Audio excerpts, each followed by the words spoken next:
Good morning, boys and girls. This week, for your reading part of the homework, you're going to be using this book again. We're going to turn to page 357, and we're going to be using the story When the Giants Stirred. And this week, we're going to be focusing on legends. So we're going to review a little bit about them, and we're going to read from here. Okay? So authors of legends tell the story through the plot. And what is plot? Well, plot are the main events that happen in the story. For you to be able to understand the plot, you can use the beginning, the middle, and the end so that you are able to know what takes place in the story. Also, the events of the legends are thought to be based on real events. And authors use sensory language and figurative language to develop the setting and the characters.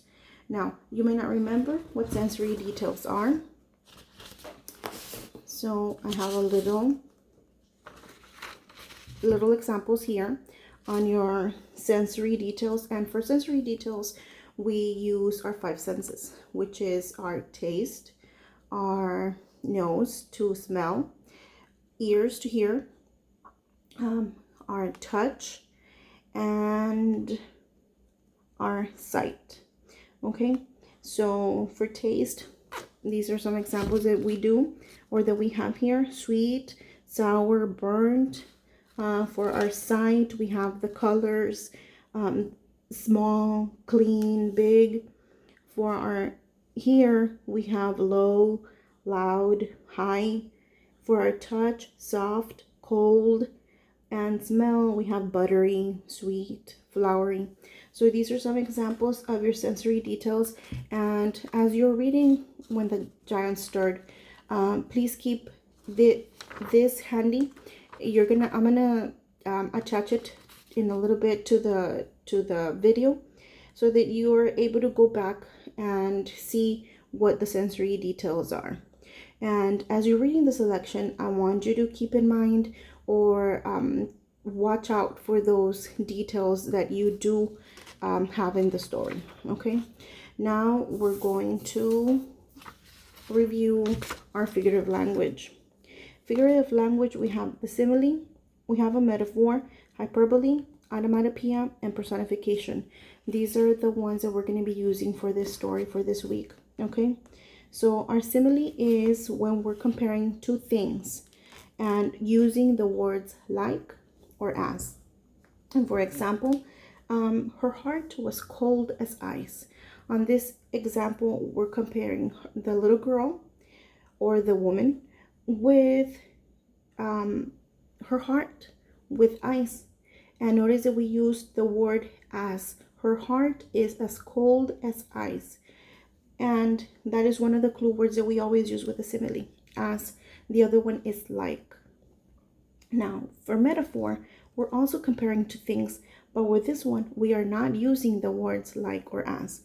We're just comparing the two things. For example, she is a walking encyclopedia. For this example, notice that I did not use the word like or as, but I was still able to compare the two things. What two things am I comparing right there, boys and girls? She is a walking encyclopedia. The two things that I'm comparing is the girl to the encyclopedia, meaning that she knows everything, or that she is able to tell you about everything and anything that you may want to know. That's why you would say she is a walking encyclopedia.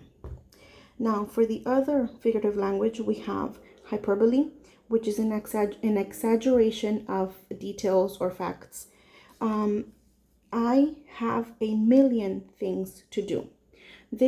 What the author is trying to do is for you to pay attention to it, because she or he considers it very important, and she exaggerates on the way she does it so that you are able to understand that she considers it important.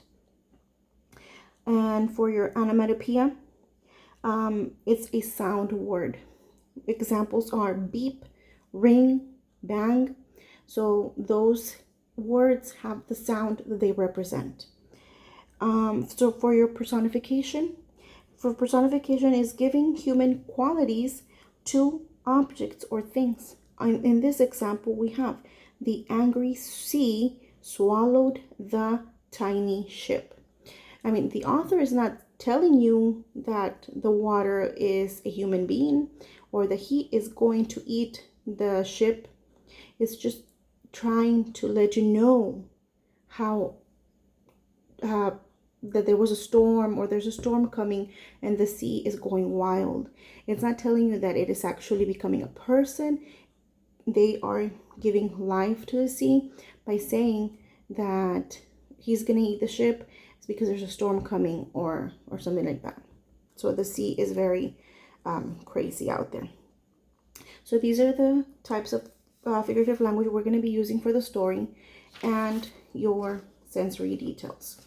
Now, as you're reading the story, I want you to pay very close attention to these, because in your homework, you're going to have to identify examples of your sensory details, and also for the simile, you're going to have to identify the similes that are within the story on the giant stirred on page 357. And at the end, when you're done reading, you're going to answer questions 1, 2, and 3 of your book on page 277. Boys and girls, if you have any questions, please don't hesitate to call me. Let me know, and have an awesome day. Thank you.